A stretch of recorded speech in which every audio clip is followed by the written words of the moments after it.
A business insider said Chinese automakers have made great developments in producing cars with improved designs, better safety, and advanced technologies.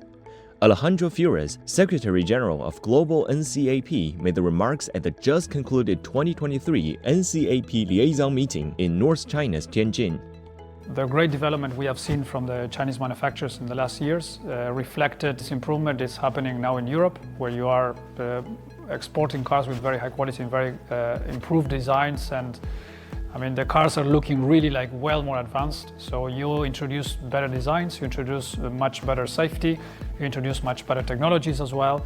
And when it comes to new powertrain platforms, the possibilities of fully electric vehicles, this is something else which is bringing a huge differential in favor of the Chinese industry.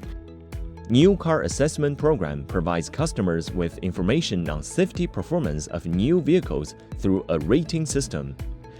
Flores said that CNCAP, China's New Car Assessment Program, has been advancing the progress of vehicle safety technologies and has offered experiences for the auto industry in other countries.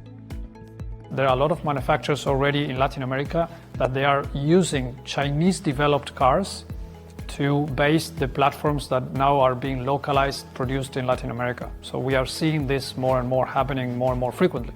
And this is something we see it as a positive side from the perspective of the Chinese manufacturers.